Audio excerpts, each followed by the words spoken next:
Olá, pessoal. Boa noite a todos. Vamos dar início, então, a mais uma aula.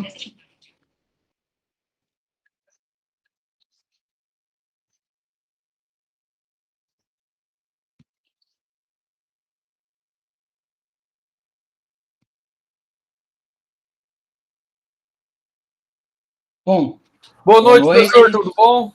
Beleza, Marcelo? Tudo bem? Beleza. Vamos começando. Até já coloquei para gravar a aula aí, que eu tenho um compromisso hoje, 8h30. Então,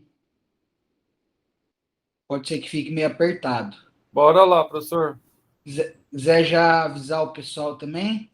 Tá, eu vou falar aqui pro pessoal que eu tenho um grupo aqui.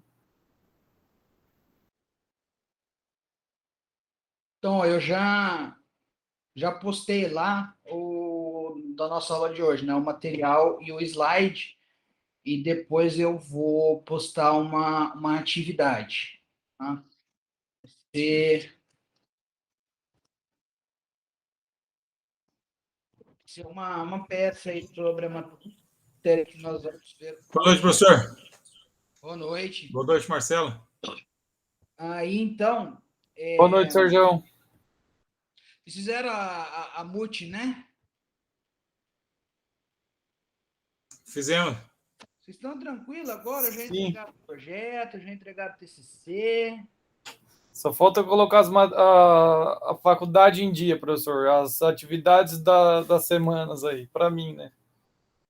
Entendi.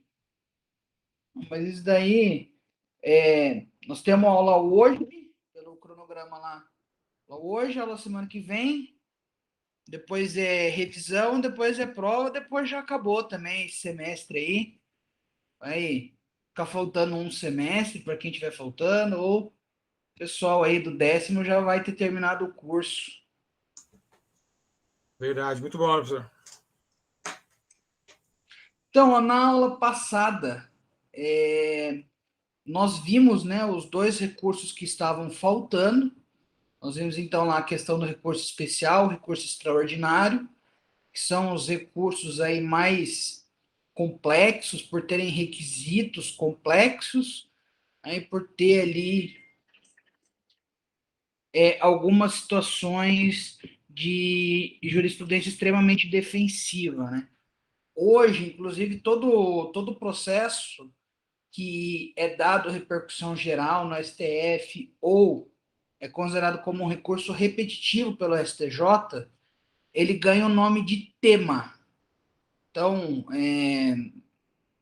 isso daí é uma informação que eu acabei não passando para vocês na aula passada, mas aí acabei pesquisando, até eu fiz uma sustentação oral no tribunal essa semana, e daí em um dos processos que eu estava acompanhando lá, estava ouvindo, né, esperando começar o meu processo, o julgamento do meu processo, aí foi falado de um tema do STF, aí que eu me lembrei de também fazer esse parênteses com vocês. Então, aí tudo que virar repercussão geral, recurso repetitivo, ele vai ser chamado de tema. Tá? No STJ, não tem tanto essa questão de obrigatoriamente ser recursos repetitivos. Tá? Hoje, se eu não me engano, tem uma lei tramitando, não sei se ela já foi convertida em lei ou não, mas a princípio é um projeto de lei, que me parece que também vai colocar uma trava dessa no recurso especial. Trava que eu falo de ter essa questão da repercussão geral. Provavelmente vai ser um outro nome, mas vai ser mais ou menos da mesma modalidade, mas aplicada ao STJ. Nós vimos aí, então, os requisitos de cada um, né? E nós vimos também as ações que são realizadas nos tribunais, né?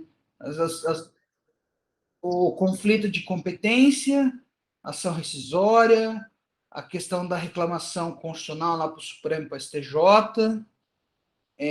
Quando nós vimos esses recursos, eu também falei para vocês do IRDR, né, que é o Incidente de Resolução de Demandas Repetitivas. que na minha visão ele é inconstitucional, pelo fato da Constituição não prever esse instrumento nos tribunais, só prevê o recurso repetitivo no STJ. A questão da repercussão geral, porém aí tem gente que já entende que ele é constitucional, buscando aí a atenção, preenchimento do princípio da celeridade processual, né, da razoável duração do processo, porque se você tem um incidente desse, você já decide um processo e essa decisão vai ser aplicada para todos os outros. Aí eu, particularmente, tenho as minhas dúvidas.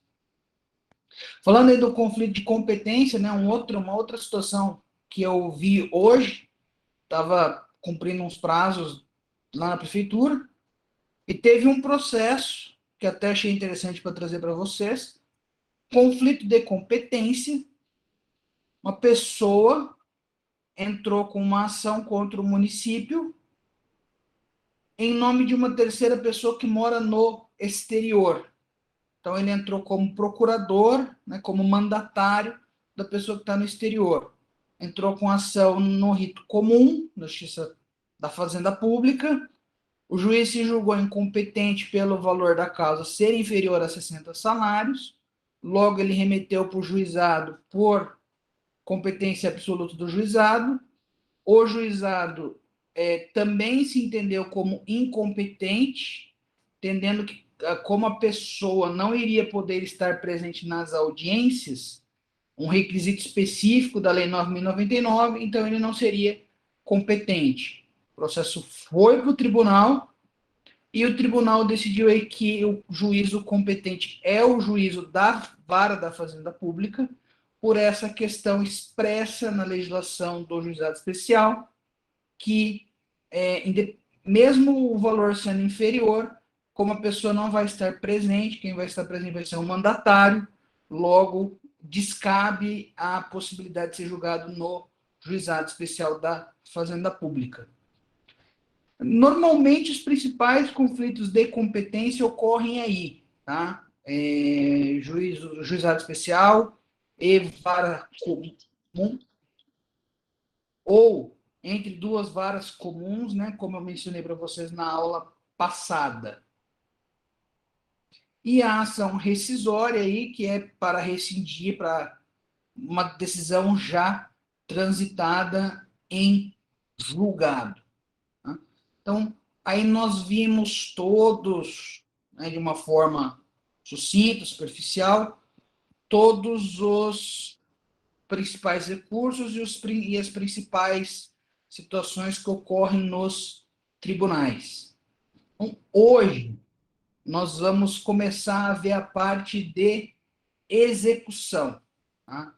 Hoje nós vamos ver a chamada anteriormente de execução de sentença, hoje chamado de cumprimento de sentença.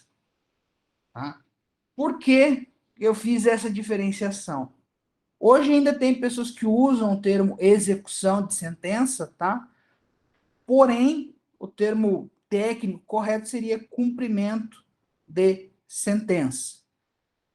No Código de Processo Civil de 73, o procedimento de execução de sentença ele era apartado, ele era separado do processo que transitou em julgado. Com a reforma que houve no Código em 2006, que foi incluído lá os artigos 475A e seguintes, 475A, B, C, D, E, acho que até o OP, alguma coisa assim, instituindo o regramento do procedimento de cumprimento de sentença, que trazia ali que o procedimento seria sincrético. Professor, o senhor falou grego. Procedimento sincrético quer dizer que o cumprimento de sentença ele ocorrerá, a partir dessa reforma, nos próprios autos que transitaram em julgado.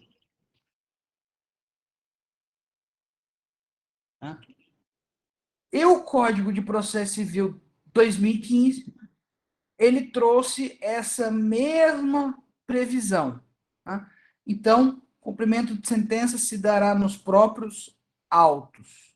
Aqui, né, não só o Código de Processo Civil, como a lei dos juizados, diz lá que o juizado é competente para julgar as ações de conhecimento e a execução das mesmas decisões. Então, vejam aí que tem essa questão do juizado também. Se o processo correu no juizado, vai ser executado no juizado.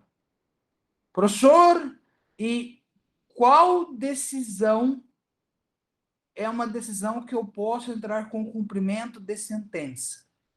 Como o próprio nome já diz, toda e qualquer decisão judicial, pode ser uma decisão judicial que julgou procedente, que julgou improcedente, condenou em honorários, extinguiu o processo sem análise de mérito, condenou em honorários, ou uma de procedência que obrigou a fazer ou deixar de fazer, ou de pagar. Sentença que homologa acordo judicial ou acordo extrajudicial, decisão de juízo arbitral, vai ser executada como cumprimento de sentença, tá? Sentença penal que fixe, né, alguma reparação de dano, né, que eles chamam de execução cível de sentença penal condenatória, todas elas transitadas em julgado. Professor, Sim. a sentença arbitral, você pega ela e leva para a justiça comum para executar, é assim? Exatamente. Ah, tá. Isso aí está no Código de Processo Civil, tá?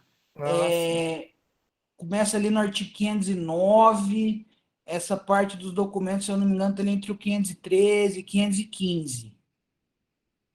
Da mesma forma, né, que você perguntou da sentença arbitral, é a mesma coisa da sentença penal. Então, eu fui condenado num crime e de cumprir uma pena e de indenizar um prejuízo que eu causei. De repente, eu cometi um crime de dano ao patrimônio. Então, se eu não cumprir voluntariamente, né, porque todo esse procedimento de execução, ele só ocorre porque não houve um cumprimento voluntário. Se não houve, então, eu tenho que executar no juízo civil. Por isso que ele é chamado de cumprimento de sentença penal condenatória, ou execução cível de sentença penal condenatória. Pode ter esses dois nomes. Da mesma forma, também, a sentença de juízo estrangeiro homologada pelo STJ. Então, eu tive uma sentença estrangeira, né? Uma sentença aí, eu ganhei um processo, sei lá, no Paraguai, na Argentina, e então, como eu ganhei o processo lá, e eu quero executar ela aqui, eu tenho que fazer com que ela seja primeiro homologada pelo STJ e depois eu posso executá-la na cível, na justiça comum. Tá? Aí, então, esses são os documentos aí tidos como documentos que podem ser executados. Tá? E aí também eu posso executar, né, uma decisão interlocutória. De repente, forneceu um medicamento, não foi cumprido, eu posso entrar com um procedimento, cumprimento de sentença, alimentos, tá? Nós vamos ver aí as modalidades posteriormente, na aula. Aí vocês vão me perguntar, professor, mas eu tenho um processo que começou no primeiro grau, ele foi até o STJ. Ele transitou em julgado no STJ. Aonde que eu ajuizo o meu pedido de cumprimento de sentença? Vai ser no juízo de primeiro grau. Então, o que acontece na prática?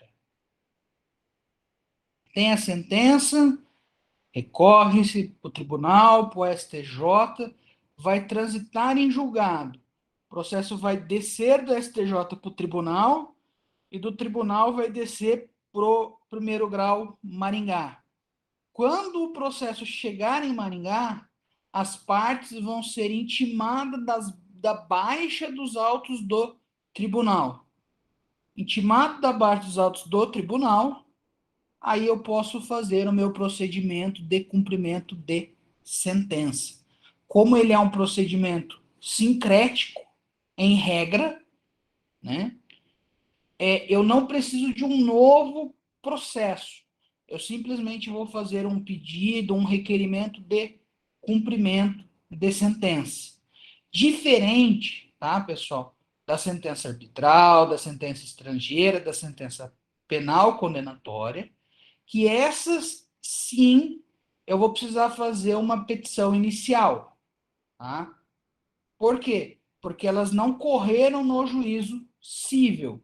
Então, não tem um processo na cível ou na fazenda pública, na justiça comum ou no juizado especial para eu conseguir executá-lo de uma forma direta. Então, eu tenho que entrar com uma inicial de execução de cumprimento de sentença. Tá? Bom, aí então, né, eu já falei para vocês que eu posso executar uma sentença ou uma decisão interlocutória. Bom, professor, então o senhor está dizendo que eu posso fazer execução de um processo transitado em julgado e de um processo não transitado em julgado. Sim, estou. Tá? Aí nós vamos ter uma diferença, que isso que eu estou falando para vocês, pós o trânsito em julgado, é da execução definitiva da sentença. Tá? Nós vamos ter o procedimento de execução provisória da sentença, que daí eu posso peticionar nos autos, dizendo, ó, seu juiz, o senhor concedeu a liminar não foi cumprida. Ou eu posso entrar com pedido de cumprimento de sentença apartado, de forma provisória, dizendo o quê? Que o cidadão foi condenado a pagar alimentos e ele não pagou.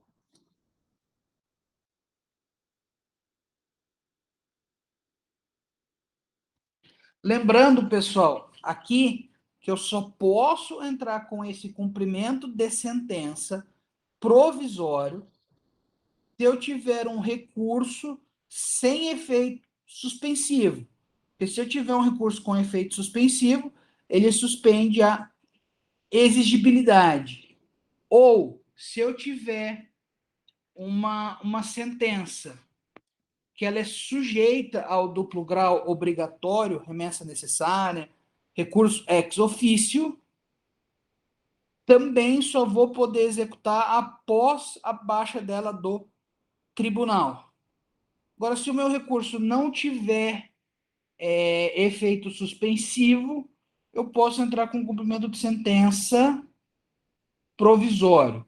Aí o código exige que esse tenha uma caução, né, que caso haja algum prejuízo para a parte, essa caução se reverte para a parte, além de outros prejuízos que possam vir a ser cobrados, sendo dispensada a caução em caso de necessidade, né, como são verbas alimentares, por exemplo,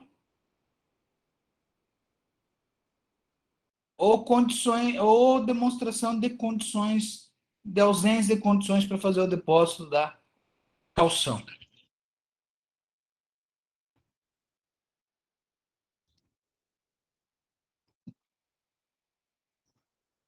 Bom, aí então, né, eu disse para vocês que, se for um autoapartado, eu vou ter que fazer uma inicial, tá? Vou ter que cumprir todos os requisitos da inicial.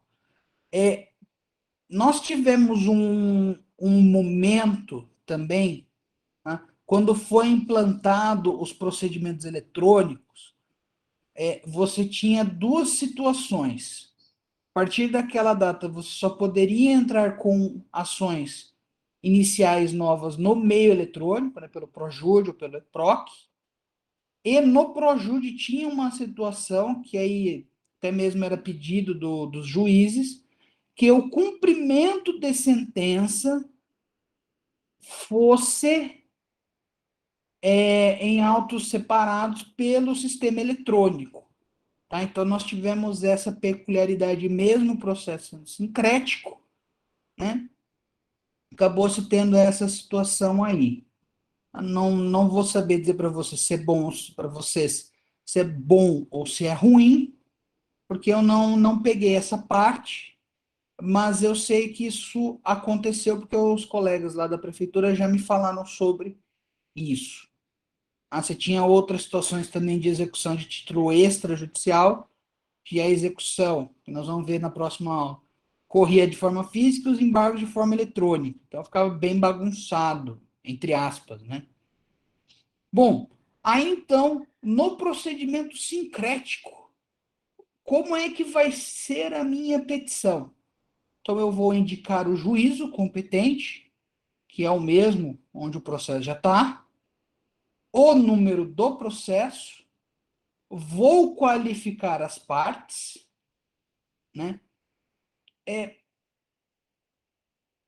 Principalmente quem está entrando com um cumprimento de sentença, que vai ser chamado de exequente, que querendo ou não, é um procedimento de execução, só que é chamado de cumprimento de sentença. O réu, ou, na verdade, o devedor, né, porque a ação pode ter sido julgada improcedente, o devedor seria o autor, o devedor vai ser chamado de executado. Aí, o que nós vamos fazer? Vamos fazer um apontamento fático, sucinto, de que houve ali a ação, que transitou em julgado, que condenou a pagar X, já fazendo uma fundamentação, tá? Eu, particularmente, nem divido ali em fatos, fundamentos, pedido, faço corrido, quando é sincrético.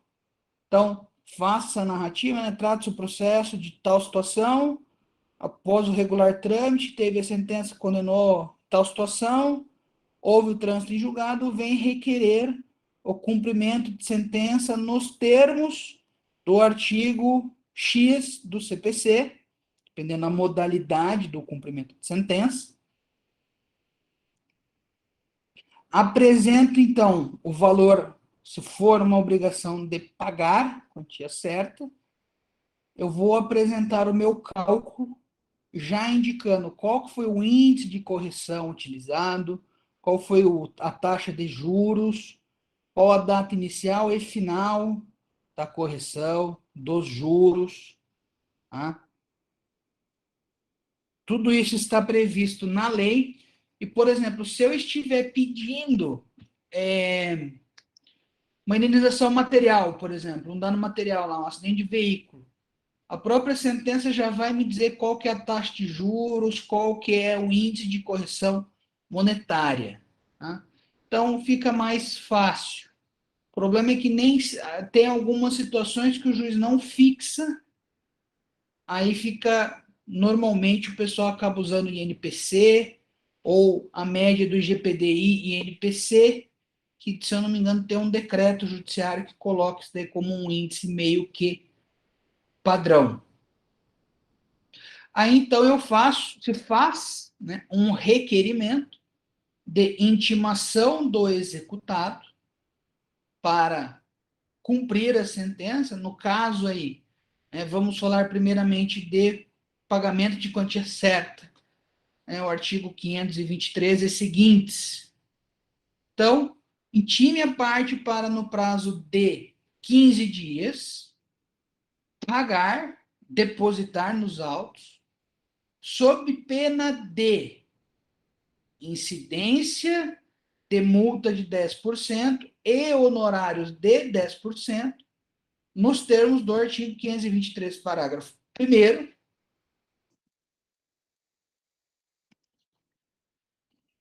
e ainda, tá, tendo outras sanções aí de não, se não houve depósito, a gente pede penhora, Sisbajude, Renajude, tá? Sisbajude é o antigo Bacenjude, então penhora em conta bancária, Renajude é penhora de veículos. Se for algum débito, né, que permita penhora de imóvel, IPTU ou uma ação de alimentos que quebra a empenhorabilidade do bem de família, posso juntar a matrícula e pedir a penhora do imóvel. Tá? Passado esse prazo de 15 dias, ocorrido ou não o depósito, ocorrido ou não penhora, a parte vai ter o prazo de 15 dias, sem nova intimação, para impugnar o cumprimento de sentença. Então, veja que ele vai pagar, vai depositar. Eu sugiro para vocês que está errado o cálculo, está cobrando a mais, deposita-se o valor e já impugna. Ah, professor, o senhor está falando para depositar por quê? Porque se você não depositar, você vai colocar uma multa de 10% mais honorários de 10%. Essa multa e esses honorários, eles são na modalidade de sanção pelo não cumprimento no prazo de 15 dias estipulado. Ah, professor, se eu depositar a menor. Se eu depositar a menor, essa multa, esses honorários incidem só no valor que eu não depositei. Então, por isso que às vezes vale a pena depositar o valor integral e já impugnar, já dizer o que está errado.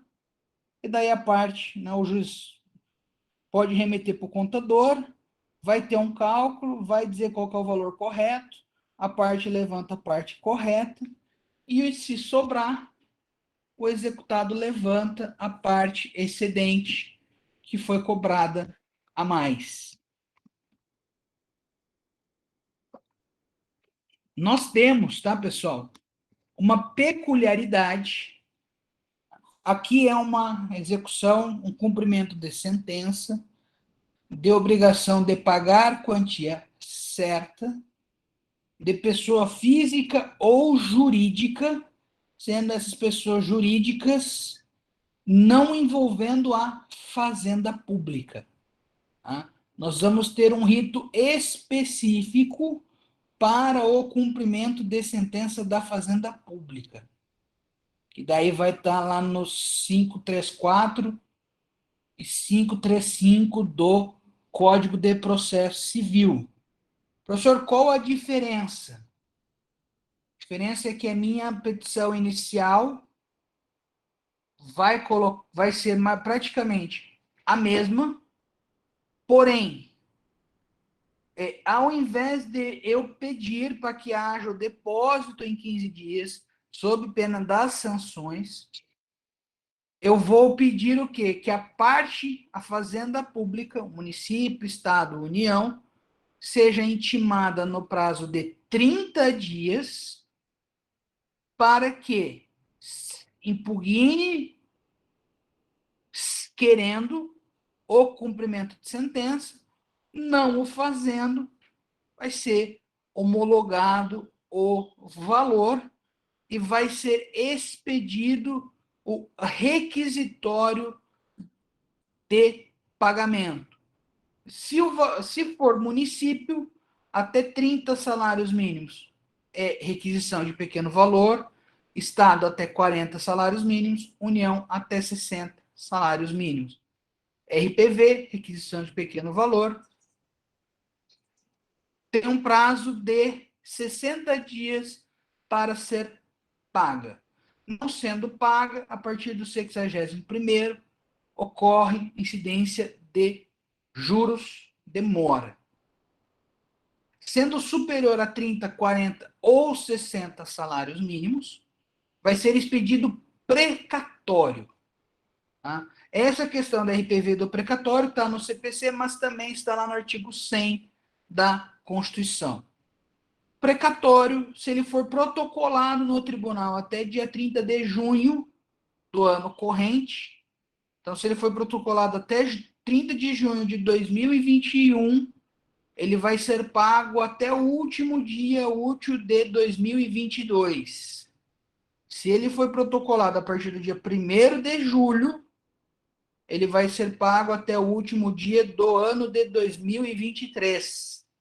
Eu falo até o último dia porque tem um ano calendário inteiro para ser pago, respeitando-se a ordem de protocolo, tanto da RPV quanto do precatório. A principal diferença aqui é que a RPV, o ente público paga de forma direta, precatório, o ente público ele tem uma conta no tribunal, que o tribunal vai gerenciar e vai fazer o pagamento dos precatórios. Tá? Professor, Essa é a principal. Oi? no caso do precatório, o prazo máximo é 2 anos? Pela Constituição, sim, tá? Mas aí tem algumas regras específicas lá, tanto que uma das propostas do governo atual aí é fazer uma alteração lá da chamada PEC dos precatórios, né? Para modificar algumas correções e para postergar pagamento de determinados valores. O que acontece daí? Dentro desse período, né, de até 2 anos, não incide juros, só incide correção monetária. A partir do momento que passar esse prazo, o ente público vai começar a pagar juros.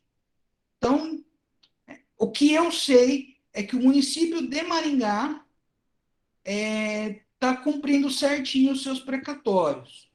Tá? O Estado, eu não sei dizer com certeza, e a União, né, provavelmente está aí com pagamentos em atraso, depois desse aumento aí, né, de quase dobra do valor dos precatórios, como é a grande discussão aí do momento no cenário político. Como é que funciona essa venda de precatório? Tem Na escritório verdade, especializado, que ele compra esse precatório seu, né? o que acontece às vezes, né, tem entes públicos que demoram vários anos para pagar. Vamos colocar uma média de 10 anos. Então, daqui 10 anos você vai receber 100 mil. Esses escritórios especializados, eles chegam na pessoa e falam assim, ó, se você me ceder o direito do seu precatório, eu te pago aí 50%, 60% do valor dele, 40%, que seja. E se a pessoa estiver precisando de dinheiro, provavelmente ela vai vender, né? Aí, vai vender não, né? A gente fala de venda, mas normalmente é feita uma cessão de direitos. Porque você não está vendendo um documento público, né? Você está cedendo para que outra pessoa possa cobrá-lo. Tanto que no processo judicial é juntado esse documento, esse termo de cessão, e o ente público é intimado para tomar conhecimento da existência dessa cessão. Professor, e se no caso houver o falecimento do cessante? Do cedente. Isso, perdão. Se já houve a operação, né, antes do falecimento, é um ato jurídico perfeito. Então, a cessão foi feita de forma Legal. legal. Ah, tá. Agora, se porventura se faz os trâmites e antes aí, de repente, um protocolo, alguma coisa, o cedente vier a falecer, pode dar problema. Né? Você vai ter uma discussão, talvez, de inventário aí, se foi lícito, se não foi aquela cessão. Porém, se a cessão foi feita enquanto a pessoa estava viva, aí não tem muito o que ser discutido. Beleza. É só trazendo também uma informação adendo aí. Tem um amigo meu, professor ali da UEM, ele tem mais ou menos R$ 800 mil para receber em precatório, já faz 15 anos já. O escritório ofereceu R$ 300 mil para ele, para poder dar isso aí, dar por fim, né, para ele se livrar disso aí, mas ele não tá afim. A dívida foi referente a, eles cobravam, assim, exemplo, tá? O INSS num percentual e depois eles entraram com uma revisional lá e teve que devolver um resíduo aí, acabou virando precatório. Entendi. Ele vira precatório porque demora, o valor excede provavelmente 40 salários, né? Igual você falou, a quantia aí. É igual você está falando, então é uma coisa que eu não sabia dizer. Mas pelo visto o estado do Paraná também não está em dia, tá? Eu sei que existe duas regras, tá, de pagamento de precatório, que uma é a chamada regra geral e a outra é uma regra especial que daí é para esses entes que acabam não pagando na forma correta. Agora, como efetivamente funciona essa regra especial, eu não sei dizer para vocês. Tá? Vou Professor, ficar devendo. o senhor falou do Pode RPV, falar. qual que é o valor máximo do RPV aí? Município, 30 salários. Estado, 40. E União, 60. Ah, Exceto se o ente fizer uma lei própria, né? Porque esses valores de 30, 40 e 60 tá no artigo do ADCT lá, dos atos de disposições constitucionais transitórias. Na Constituição você vai ter lá o preâmbulo, os artigos da Constituição e depois da Constituição você vai ter o ADCT, que é os atos de disposições constitucionais transitórias. Então, enquanto não houver lei própria, vigorará esses valores, 30, 40 e 60. O município de Maringá fez uma lei padronizando os 30, tá? Então é 30 de qualquer forma. Me parece que tem alguns municípios aí que padronizaram um valor menor, tá? Valor menor até o pessoal entende que pode, tá? Já vi entendimento jurisprudencial que pode. O que não pode é acima desses 30, 40 ou 60 salários mínimos. Mas se você for pegar e converter hoje, o salário mínimo acho que é 1.100, vai dar aí 33 mil, 44 mil e 66 mil, né? Dentro dos valores fixados pelo ADCT. e é no mesmo esquema também o prazo? Tem 2 anos para pagar no prazo 60 máximo? dias. 60 dias? 60 O dias. senhor está falando aí é lindo, né? Mas eu acho que o cara vai pro final da fila, né? Não, é da data do protocolo, né? Não, 60. é que eu tô comentando porque eu também tenho o mesmo caso ali, ele tem um RPV desse aí de R$ 40 mil e já faz 1 ano e meio, até agora não recebeu ainda. Não, assim, eu estou passando para vocês o que prevê a legislação, né? Não necessariamente o que acontece. Eu te entendo, professor, só para sanar a dúvida mesmo. Sim, mas nesse caso aí, passado os 60 dias, tá? Aqui o juízo em Maringá, pelo menos, que eu vejo contra o município, passou os 60 dias, não pagou, o juiz intima para o município de Maringá para comprovar o pagamento. Se não comprovar o pagamento, ele já determina o sequestro de valores em conta. Então, assim, aqui no município, às vezes demora um pouco para fazer todo esse trâmite, tá? Mas aqui no município, a juizada tá mandando sequestrar valor. Né? Porque você não Perfeito. pode falar de penhora de valores do ente público, né? É sequestro de valor. Só muda o nome, o procedimento é o mesmo. Beleza. Aí nós vamos ter uma outra modalidade, tá? Que vai estar lá no 328 do CPC, que é a execução ou cumprimento de sentença de alimentos. Então, o cara foi condenado a pagar alimentos, ele não pagou, né? Entrou-se com a execução, cumprimento da sentença, o professor, de forma às vezes equivocada, usa ainda execução, mas o correto é cumprimento de sentença, pedindo as parcelas em atraso. O executado vai ser intimado para, no prazo de 3 dias, fazer o pagamento, ou para justificar a impossibilidade de fazê-lo. Não sendo feito o depósito, e a justificativa não sendo aceita, não sendo uma justificativa plausível,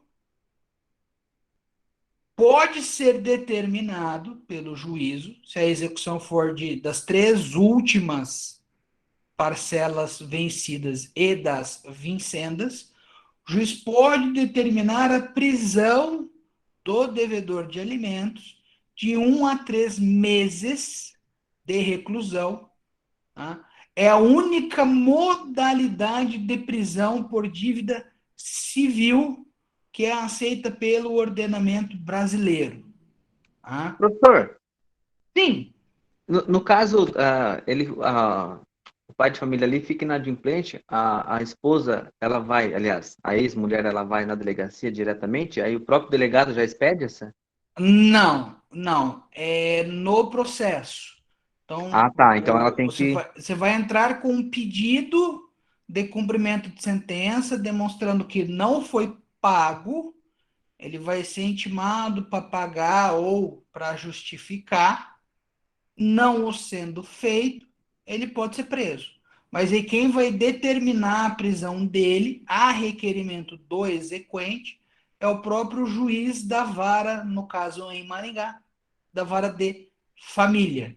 Não envolve delegacia, não envolve juízo criminal, apesar de ser uma pena de reclusão. Não, perfeito. É E, que duas pessoas falaram, não, é só ir na delegacia. Eu falei para eles, falei, não, você vai ter que entrar com um pedido lá na vara da família, né? Onde você tem o processo ali, girando ali, e solicitar, né? A pessoa fala, não, vou lá na delegacia e dou parte dele, deixa tudo errado, né? não resolve o problema. Vou ter certeza que não resolve o problema. Tá? E também, tá?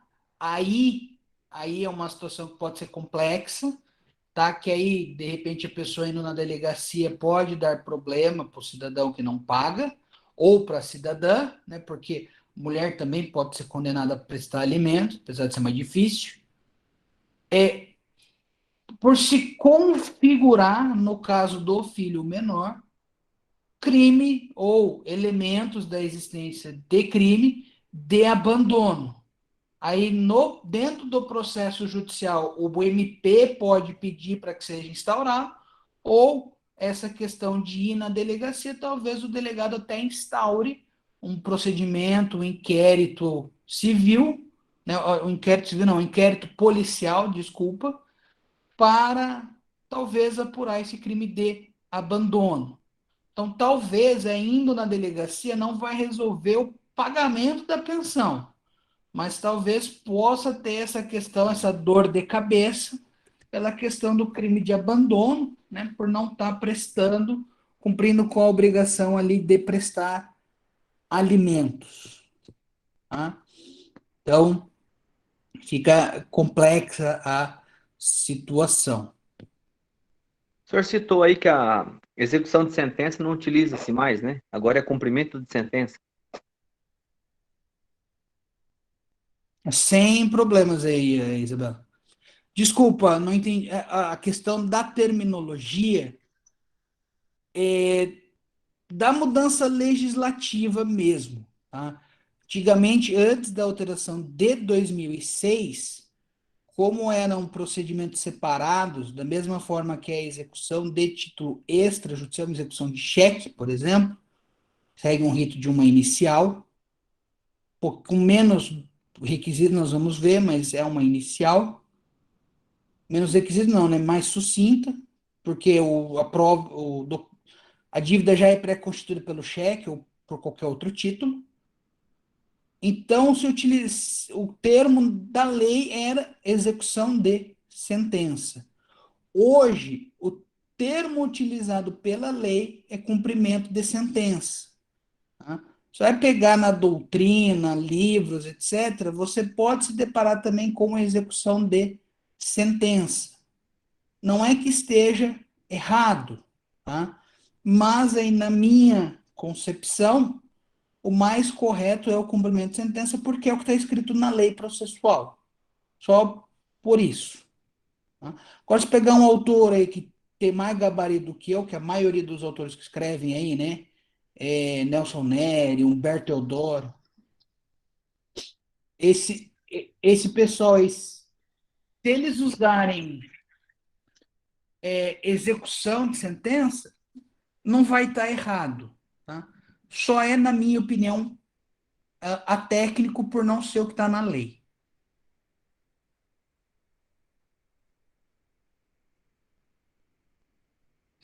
Aí nós vamos ter um outro procedimento, uma outra modalidade de cumprimento de sentença, que é o cumprimento de obrigação de fazer ou não fazer.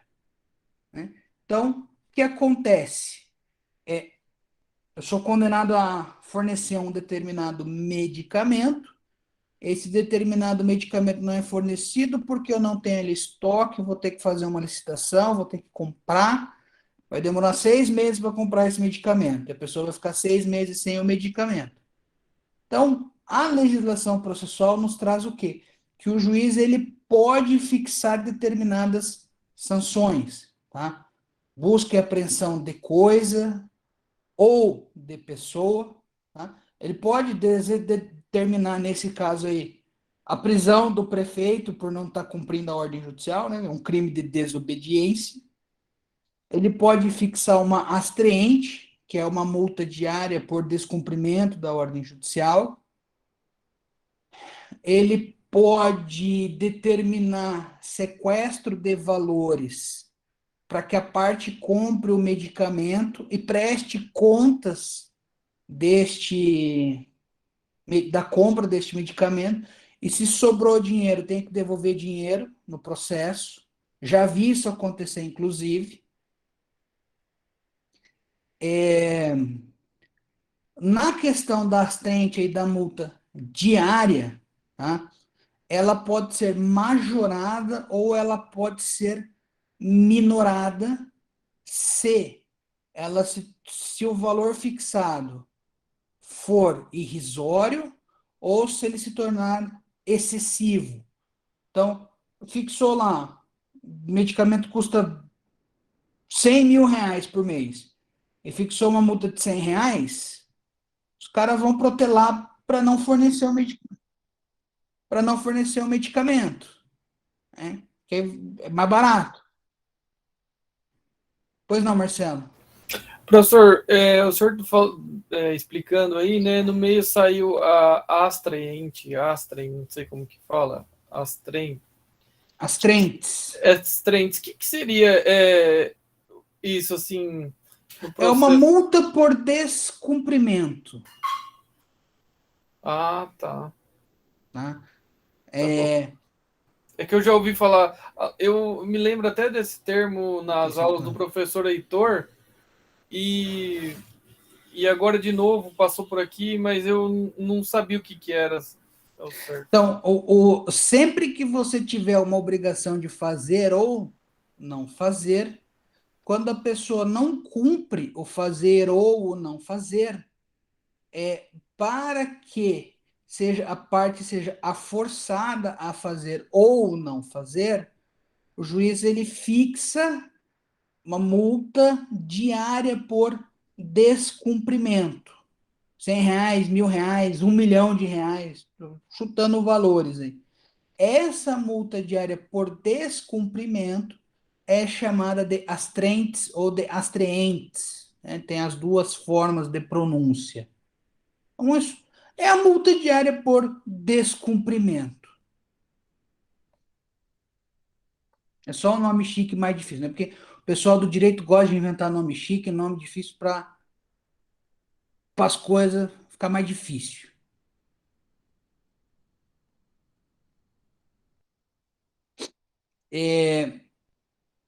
Aí, então, como eu falei, estava falando para vocês, né, um medicamento de 100 mil reais, uma multa diária de 100 reais, essa multa ela não vai fazer com que aquela parte forneça o medicamento. Um exemplo.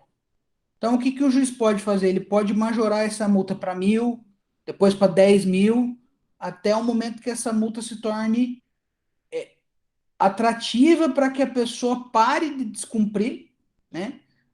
Porque senão vai ser mais prejudicial pagar a multa do que não fornecer, entendeu? Do que fornecer o medicamento. Da mesma forma, se essa multa se torna muito excessiva,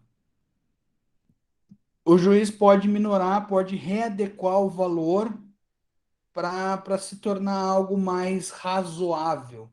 Né? Aí é uma concretização do princípio da razoabilidade e da proporcionalidade.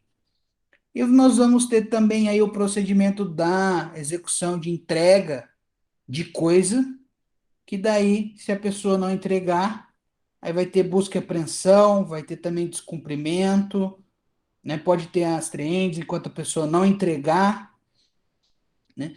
Em ambos os procedimentos de obrigação de fazer e não fazer e de entrega de coisa, tá? É aplicável lá aquela questão da impugnação ao cumprimento de sentença, tá? Então, a gente pode também apresentar impugnação, trazendo algum elemento aí que a pessoa está cobrando mais do que deve, ou, né, um caso que nós tivemos na prefeitura lá, o cidadão, a empresa, estava executando uma obrigação de fazer, que era não cobrar, que era declarar nulo um tributo, e o município entrou com impugnação dizendo que, como não houve reexame necessário, não existia título executivo. O juiz, de início, indeferiu a impugnação, o município entrou com um recurso de agravo de instrumento para o tribunal, e o tribunal determinou que o processo subisse para ser julgado por reexame necessário. Então, né, teve aí um procedimento de impugnação, a obrigação de fazer.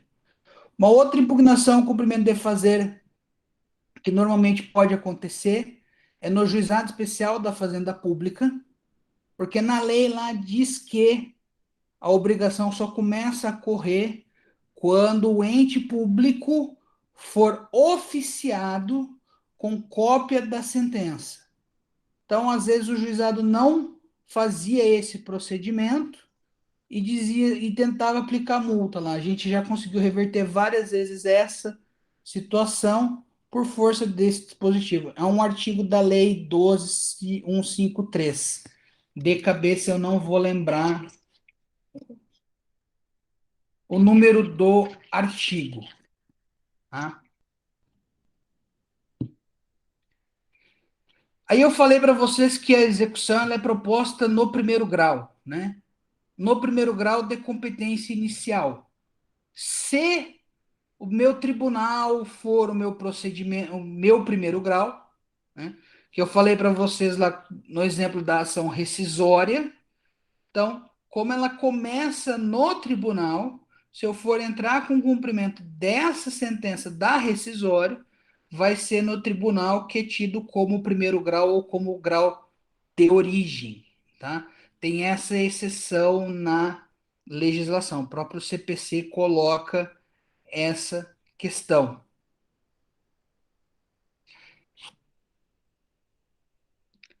Aí então, pessoal, alguma dúvida quanto a esses procedimentos de cumprimento de sentença?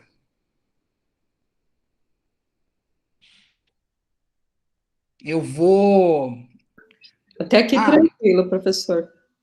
E lembrando aí, né? Eu falei para vocês aí que quando ele indefere, né? Quando ele rejeita a impugnação, vai caber agravo de instrumento, porque o processo vai continuar. Se ele recebe parcialmente a impugnação, como o processo continua, cabe agravo de instrumento. Se ele acolhe toda a impugnação e extingue o cumprimento de sentença, aí vai ser uma sentença, vai caber apelação, tá? Modalidades de recursos aí só, que é um pouquinho diferente. Bom, eu vou então elaborar uma atividade aí sobre o cumprimento de sentença, postar para vocês elaborarem aí. Desejo então uma boa noite, um bom final de semana, um bom Professor, feriado a todos. Opa, pois não. a Adriele teve um problema com o menino dela, falou que gosta também da aula do professor, ela queria estar aqui, mas ela teve que levar ele para fazer uma consulta, sabe, agora à noite, aí. Quem? Adriele Zamponi. Ah, acho que ela escreveu no chat aqui. Então beleza. Não tem problema não, obrigado. Bom final de semana, professor. Para vocês também um bom feriado, até a próxima aula. Até mais, um abraço, hein? Obrigado, professor. Até a próxima aula, obrigada. Boa noite, professor. Beleza, professor. Boa noite. Valeu, boa professor, noite.